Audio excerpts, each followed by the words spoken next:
Hi, everybody. Good morning, and hope things are going good for you. And I wish you all the very best at the start of this live session. And pray that your success, your efforts towards work from home endeavors become a success in the metrics that you want them to measure them. So I am Deepa Govind. I'm a homepreneur since 2008. My effort towards working from home began sometime in 2007 when I was into active blogging. Little did I realize that this act is going to give me a rather cumulative effect as to shape my career in a path so unique in its own way. And by the way, just because blogging had the greatest influence on my work from home career, don't conclude that I write blog posts for a living. So I do take up a couple of blogging gigs here and there, but then that's just part of what I do. So today on this live, we are going to speak about how do you measure your efforts. Now, uh, when we begin with an idea, everything starts with an idea. Then idea goes into an action, and you make an effort to perform on the action. And then you measure the success of that particular idea by how much of those actions have resulted in a sale, if it's going to be a product, in a download, if it's going to be a digital item. So here in the session, we are going to talk about why measuring an effort is such an important thing in the entire cycle of ideation to success. Now, when we talk of effort, we have everybody have their own metrics of measuring their own efforts. So, to make things simple, I'll start with handwriting, with driving, with putting a cone of mehndi in your design using your left hand, or your ability to do yogasanas for an extended period of time. Now, these are some of the best examples of effort influencing the results. Now, we as parents always emphasize to our children that, write a neat handwriting, write a good handwriting. It makes you look better. It makes your writing look better. When the child is in high school or attending public examination, we motivate them by saying a good handwriting will fetch you better marks. So the change does not come immediately. You can't expect a child's handwriting to become the best just because he or she has practiced it a day before the examination. As parent, you would indulge the child in writing small handwriting exercises every day, so that over a period of time the change becomes rather natural, and the child begins to write in a better way. We know that this is a slow change. So we take efforts to make that happen to the child. The child himself might not know that this effort has a long-lasting effect on the result that it is going to produce. Same like driving. Your first day of driving, remember how you drove the first day. Now try to recall how you braved the traffic today and came to your workplace. So all these are live examples of how efforts are going to shape our results. Now, so that said, efforts are rather cumulative in nature. Its effects are visible over an extended period of time.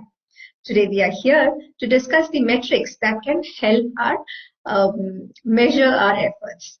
So before I dive into the topic, so let me just check on the comments and see if somebody wants to give me a head start as to something that I should address before I get on with the topic. So let me just give me a minute here. Okay, so here's somebody asking me that what are the skills that I need to become a homepreneur? Now, before we go there, let me just read up all the questions that I have from the interns. What are the first steps I need to analyze if I have the skills to be a homepreneur? What are the common areas between being an entrepreneur and a homepreneur? The concept of being a homepreneur is still so new that people aren't even perceiving it seriously. How do you feel with such perceptions when you're faded by them? Fair enough. All comments, fair enough. So answering your first question, what are the steps I need to analyze if I have the skills to be the homepreneur? The one and only thing that you would need to analyze to be critically sure that you have what it takes to be a homepreneur is, can you stick to a me time schedule amongst the rest of the chaotic schedule that you run at your home? It could be half an hour, it could be 1 hour, it could be 2 hours, but the golden hour is something that you would rather not part it with anybody, irrespective of rain or shine, whatever happens. Guest comes, you go somewhere. The kids have a vacation, you go out on a vacation. There is a golden hour in your day, the 24-hour cycle. There is a golden hour in your day which you would rather not compromise, not so ever. It could be you could be just going out for a walk at that time. You could be binging yourself on Netflix at that time. You could be doing something that interests you the most. It could be perhaps you have taken into sewing, and you could be doing embroidery at that time. Something that you would do it for yourself and does not have an impact on the family and the people around you. If you are able to analyze and arrive at an answer to this question, do I have a golden hour with me? Then yes, you have exactly what it needs to be a homepreneur, because everything else is an acquired skill, it's a learned skill, or it's a polished skill. So you can have it anyway, but the golden hour is totally entirely yours. Without that, it is impossible to become a homepreneur. Are there common areas between being an entrepreneur and a homepreneur? Yes, there are many common areas. In fact, I would add one more here. There are common areas between an entrepreneur, homepreneur, and an employee rather. So an entrepreneur is somebody who grabs onto an idea, who converts the idea into a saleable product or a service, and then goes on to find clients for that particular idea. A homepreneur, on the same hand, is going to look inward. She looks at her existing skills. It could be an acquired skill on the corporate job. It could be a learned skill, something that you learn as a hobby, something you learn for personal pleasure. It could be music, it could be dance, it could be calligraphy, it could be just anything.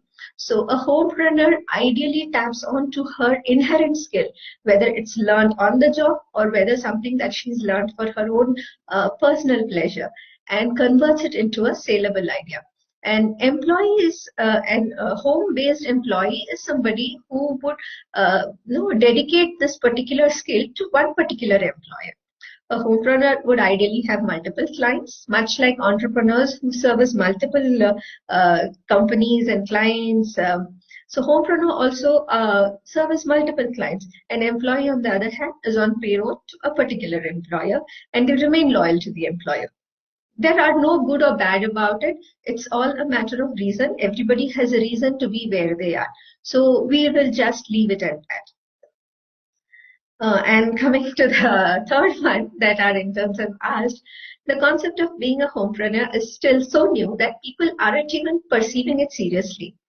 How do you feel with such perceptions when you're faded by them? Now, it is true. People weren't, I would rather take a past tense here, people weren't perceiving homepreneurship seriously. That was somewhere between 2007 and 2010. But post 2010, the scenario has changed. Corporate is looking up, media is looking up. Work from home professionals are being respected, they are being revered. Now, yeah, your immediate circle, possibly your next door neighbor might not know when you say I'm a homepreneur, and they might just brush it off casually. Now, just because the person is in front of you, just because you're in a personal interaction with that person, you might feel a little demotivated. You might feel a little like, nobody respects what I'm doing. That kind of a feeling can seep into your mind, into your thought processes. But there are many more out there who respect you for what you are. So let us see. It's more like how you maneuver yourself in the traffic. So, the GST road has so many cars and so many vehicles going the same direction as you, but then you don't take the same turn as the person who's going ahead of you. You take the turn where you want to turn. Homepreneurship is exactly like that.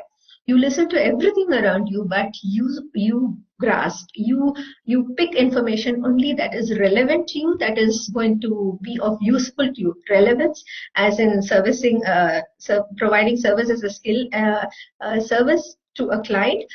Useful, as in something that motivates you, something that keeps you going, something that encourages you. So you just let out all the other useless traffic to brush past you. You wouldn't want to be affected by how that traffic is going to turn out to be. So don't fret too much on what others perceive of you, especially when it is in a negative light. But when the others' perception of what you are doing is on a more positive sense, then go ahead, grab it, build on it, and be known. So I think that should answer most of it now, right? So that apart, this was something else that I would like to touch upon when we come to measuring metrics of an effort. So most aspiring homepreneurs, they confuse desire, effort, result, and success. However, each one has its own life cycle and cannot be measured on the same scale. So it's important to segregate, separate, determine, devote, deliver, and then measure them to know that impact. So let me repeat it again. It is important to segregate, separate, determine, devote, deliver, and then measure them to understand the impact. Who loves pizza? Or rather, who doesn't love pizza? Everybody loves, isn't it? So the desire here is, I want to eat a homemade pizza. Now, what is the effort that goes into it? You go to the market to pick the ingredients, you research the recipe and prep your items on your kitchen counter. You refer the recipe and get the pot cooking. And then finally, you put the dish on the plate and then you start eating. Now, there are two measures of effort here. I mean, how do you measure this effort? You measure this particular effort by actually eating it. Now, what does this metric convey back to you? The metric says, it tastes awesome. I'm going to make it again. Sometimes the metric will tell you, this tastes absolutely horrible.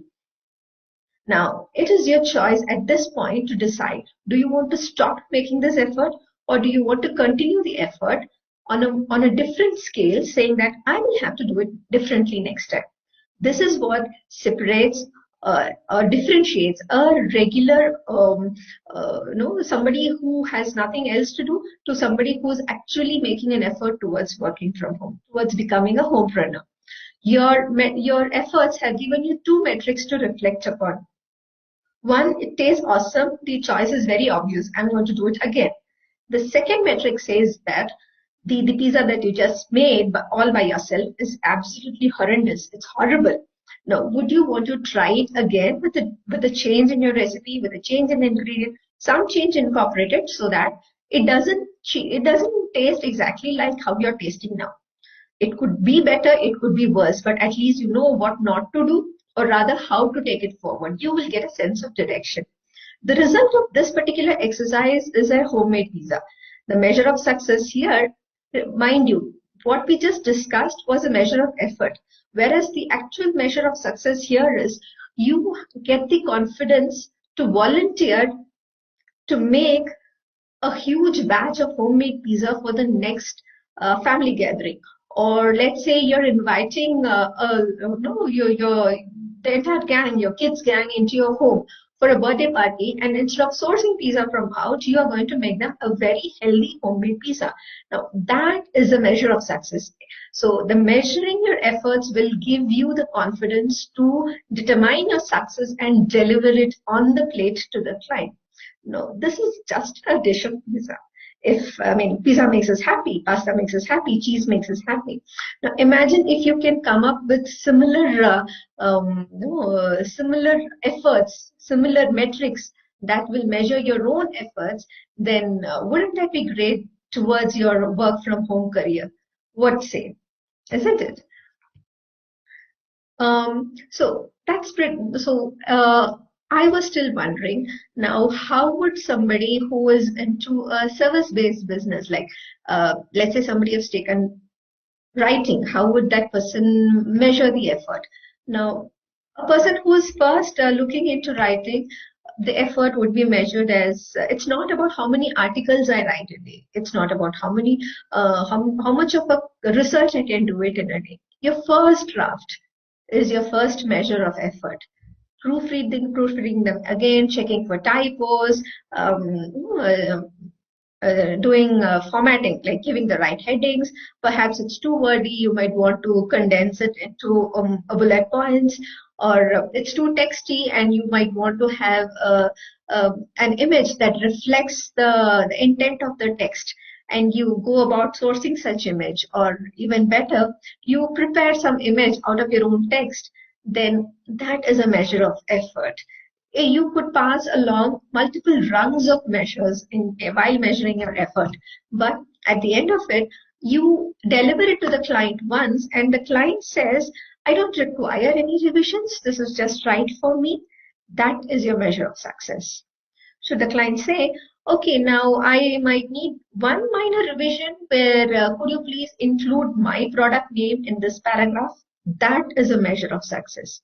Now, imagine you just sent out that first draft that you have directly to the client, and the client has came back with all the changes which you would otherwise still do.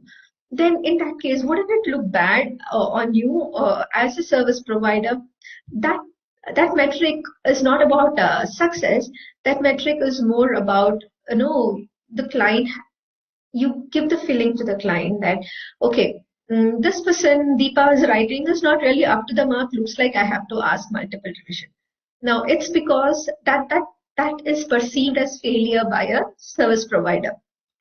So in order to avoid the perception of failure, always have a clear plan as to how you want to measure your effort. Begin your work, measure your effort, and then you will find out that your efforts will slowly go on to become more focused, and your success will become clearer. Your goals will become clearer to you. Hamida says, hi Deepa, I'm a fresher and I want to know how one can be a homepreneur and what kind of a work can be done. Hamida, there's no course on homepreneur. Basically, it's not a BA course, or it's not a BCom, it's not a MSc zoology, or an PhD in aquatic biology, or no, or an MCA that you would go to a college and take a course upon. A homepreneur is an idea. It's a brand. It's brand you. Now, what are you capable of doing? Do not rely on others to tell you what you can do. You can take the help and figure out what you're best at. You could be best at, you could be a best HR in your company, but after a career break, you might not want to do HR related work. Now, in spite of being best, you could still do the same HR related work from home as well. But would it give you the right amount of satisfaction? I doubt it. Now, you could be better at something else as well, apart from what you do at the corporate side. It's a choice that you're going to take. Do I want to continue my corporate career while still being at home? Then you need to take steps going that way. Otherwise, you can reflect back into yourself. I personally know of somebody who has been who's an excellent teacher, but as out of passion, she does baking out of home. I know somebody who is an excellent social media strategist. She's been on social media for a very, very long time, but she does not offer it as a service anymore. In fact, she says, I enjoy doing social media for myself. So I am not going to offer it as a service. Instead, the kind of service she offers is a niching coach. She gives niche advices. So these are some of the things that you could figure out. You can connect with me later, and I will let you know, who are these people and how they have been doing it. So you should try to reflect upon yourself and see what are the best things that you could do. Would you want to take the same route as your corporate career and go on and be a homepreneur in that line? Or would you like to try something else? Because homepreneurship gives you the options of trying. there's only little that you can try when you're in a corporate setup, because you have deadlines to meet, you have tasks to be done, you have to there are people depending on your deliverables so that they can deliver a couple of other things to the client. So it's more about reflection, and it's an evolving thing. You might say that today I want to become, let's say, I want to run a craft studio from my home, and 6 months later, you could even shift gears and say, okay, I'm done with my craft studio. I think I would better be an event manager from home. So that's the flexibility that homepreneurship gives you. Divya asks, is it possible to become a homepreneur without investing much money but investing time? Divya, I must say you have hit the nail. Homepreneur is all about investing time. It's totally about investing time. And we as aspiring homepreneurs, time is the only commodity that we have with us. Yes, you can do that. You can totally do that. You might be having, I will club my answer with a couple of other questions that somebody else has also asked, that we have so many ideas. How do we know which one would work for us? So take to paper. Remember the golden hour that I spoke about a little earlier?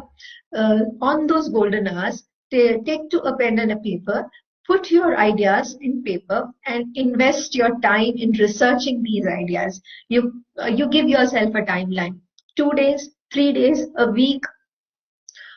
Be realistic about your timeline and invest in each one of these ideas. Research on these ideas. Find out who else is working on a similar idea and what had been their journey. What is their end product? What are they servicing? What are they selling?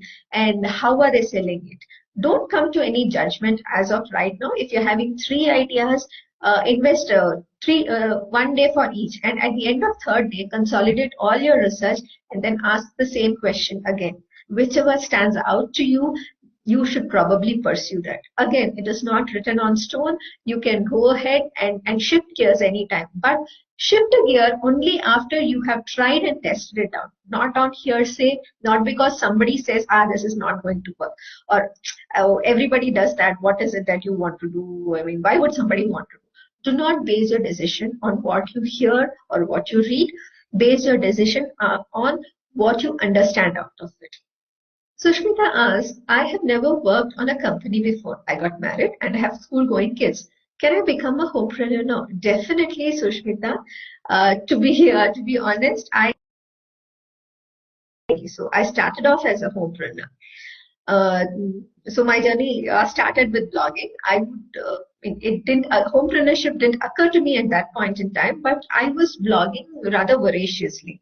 So one positive aspect of being a blogger is you read a lot. You have to research a lot, because very soon you run short of title ideas to blog about. So it is during one of these research spree, I had come up with a couple of saleable ideas and employed the same tricks that I've just shared. Research on them for a day, a couple of days, 3 days, and then narrow down into something that can be managed into a saleable scale. So yes, you certainly can. You should try to identify what you can do with the knowledge that you've learned in all these years. It could be from your academia. It could be something that you have learned from your family. It could be something that you are probably volunteering with somebody for a summer class. So there has to be something. Everybody has something that can be offered as a service or as a product. We just need to look inward and make sure that it can be packaged as a solution and given it back to the society. You can definitely be a homepreneur. Rajni says, she was into event management when I was in US. Now I'm back in India and looking for some entrepreneurial opportunity. Can you suggest some? Rajni, if you're looking for entrepreneurship then I am assuming that you already have a business idea with you. As an event, by opening up an event management concern with the right kind of contacts for decorators, for lighting, for photography, for videography, and having to coordinate them all and package it into and package it into a solution for private events, personal events, corporate events. So in that case, it would not be a typical entrepreneurial journey. It would be more on at an entrepreneurial level. So it could be like Rajini's event management company. It could be as simple as that.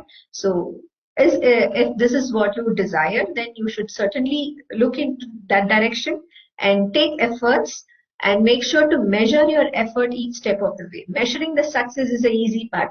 Once you begin to measure your effort, your metrics to measure the success will open up for you. Otherwise, you will end up measuring the success in its wrong metric. That is a common example saying that you cannot measure the success of a fish and an elephant by making them run on the same terrain. That's because the effort put by a fish is best reflected in an aquatic terrain, rather for a elephant on a more terrestrial level. So you need to identify the right kind of metrics to measure your efforts.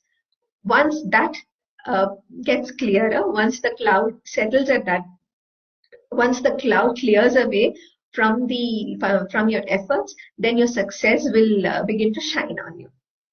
Divya, we get a lot of business ideas. How do we find the right one? It is good that you're getting a lot of business ideas. It goes to show that you are actively thinking in the process of becoming a homepreneur. So do not let the ideas die at the idea stage. Go ahead and put them on paper, because the more you put it on paper, the more you're able to see it as once your ideas begins to manifest, then your efforts will also come to you. So if your idea is to start a catering business, then the next step that you would probably do is, okay, what are the kind of food that I can offer? So the effort there goes into listing out the cuisine that you can deliver. Now, within those cuisines, what are the unique items that are very special that only Divya can deliver? So there goes your next, and next. So if you have lots of business ideas, spend time evaluating this idea at a very small level, at a minuscule level, at your residence level, at your community level. Try to gather feedback by observing the reaction of the people around you. This should give a good starting point as to how to progress with it. Yeah. So coming back to when we say nothing succeeds like success, and success breeds success, but success is not standalone. It is born out of effort.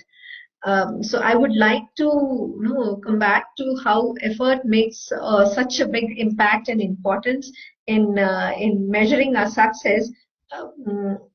I would like to point out the example of Usain Bolt. Now, Usain Bolt, we all know he is a world record holder. Now, he has completed 100 meters in 9.5 seconds, and that we see it as a success. And the media is all over him. We have you can get the specific details from his Guinness record data. Now, since this live is all about effort, let's go back a step behind success, before success, and see what actually led to this particular success. What could be the effort that he had put in to attain this success? Is it that hard to guess? I'll give you a minute to reflect on it. What kind of an effort would have gone into the training of Usain Bolt so that he is able to complete 100-meter dash in a 9.5 second time? The most simplified version of his effort can be, is something that I can think of, is he trained for the track event over and over and over and again. Repetitiveness. He has been repeating the same action over and over and again. Every day he would come to the field. He has a 100-meter mark. He would run the 100-meter mark, time him, walk back again, run again, time himself. Now imagine somebody having to watch one fellow having to go run the same distance again and again. I mean, coming to think of it, it's really boring to watch somebody go over and over and again. You tend to get the tendency of moving away and doing something else. That is because you're an observer. That is because you're a spectator. Now look at the same thing from the eyes of the Usain Bolt. He's taking a dash of 100 meters. He's looking at the stop clock. He's asking his coach, what time did I make it? He walks back again, thinking that, okay, this time I crossed it in 10 seconds. So probably the next run that I'm going to make, I should somehow reduce my time by 9.9 seconds. So he is measuring his effort every step of the way. So each dash that he makes is a cycle of an effort. So from day one to the day that he actually did the world record of 9.5 seconds, I can only imagine how many times he would have repeated the same action of running that same 100-meter mark day after day and multiple times in a day. It doesn't really sound very exciting when we read or speak about it, but the cumulative effect of this repetitive action is that him becoming a world record holder with a 9.5 second time to cross a 100-meter dash. Now, that is what makes him extremely special. That's what makes athletes extremely unique in their success. It's just not Usain Bolt. You can take anybody. You can take P.T. Usha. You can take Sindhu. These people have been training and practicing and repeating their actions. They don't get their shot right. They repeat that particular action over and over and over again. Ever watched young cricketers, training on the nets? They repeat those actions over and over and over again. So the success to becoming a homepreneurship is to repeat your effort over and over and over again. We have all the time with us. So let us be liberal with our time. Let us be merciful on ourselves and be liberal with our time. We are not under any kind of stress to showcase, okay, Deepa is going to be ABC in the next 5 days. No, Deepa is under no such pressure to do that. So what happens is when you take that particular stress out of the mind, you go on with, you are more focused in your approach. You are more, you have better clarity on how you're going to invest your energy and your time in your effort. So that way, your effort begins to make sense to yourself, not to anybody else. Trust me, nobody cares about your efforts. Everybody would look at your success, but nobody would want to care about your effort. It is like, it's like sitting and watching somebody on the stands. So that is not going to be very exciting. So make sure that you have a good track of the effort that you want to put in. Deepika, Deepika, you're already into the path of homepreneurship. So Deepika, she says that I'm working as a freelancer, how to increase income at home. So Deepika, I'm assuming that you already have a foothold on whatever service that you're providing. I would advise that look up other freelancers, other consultants in the same niche that you are. Observe them, follow them on social media, attend their webinars. If they have any, Facebook or Pinterest or Instagram or Twitter groups happening, be part of the conversation, listen to them and connect with them and try to gain their mentorship. That will give you a better insight into how you can service yourself to high-paying clients. Prachi, how can we optimize the efforts taken? Yes, optimizing the effort starts with measuring them. Remember the pizza story? So when your efforts are going to tell you that, this, when my metric says that this pizza is tasting horrendous, I have a choice whether to try it differently next time and make an effort to make it better, or I just abandon my pizza making effort at all levels. So that is how you optimize your effort. At the end of your effort, you always have two choices. Pick a choice that has the possibility of giving you more choices in the future. I could have easily said, okay, this pizza tastes horrendous. I am going to stop making pizza whatsoever. The end of my pizza making story. My effort is, I am refusing success to myself by not taking the other route where I have chances of improvement. So that is how you optimize your effort. Akshita asked, Deepa, how would we measure the payoff for efforts put in your work? No, efforts do not get paid. As an homepreneur, please do remember your efforts do not get paid. Efforts makes you better. Let us assume that you are, remember that the writing the first draft and giving it to the client.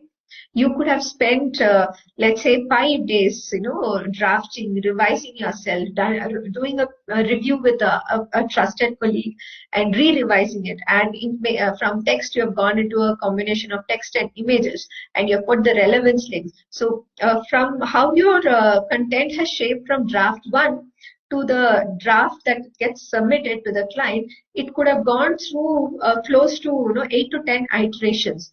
That is your effort. The payoff for that effort is the client coming back and telling me, okay, I don't need any further changes. I will take this and this content is approved and you will receive payment of it. So your deliverables are what that gives you a payoff. It is not your effort. Effort is what that makes your deliverables better. So if you, if somebody is telling you that you're not getting paid off for your efforts, then do make sure that efforts are for your own self-development. They makes your deliverable better so that you can get paid better. You cannot demand a payment for your effort, especially when you're working from home. So would that help, Akshita? Okay. Deepa, can you tell us some metrics which we can use for measuring our effort? It depends on the type of intent that you are going to measure. I'll come back to my pizza story. So the intent was to make a homemade pizza, and the effort that I took was the action that I took on that intent was to go to the market, to source the ingredient, to prep the items, to cook the items, and eating what I have just made is also the preparation, or rather the action that I'm doing on that intent. So measuring that effort is it good or is it bad? That's the basic level of measure.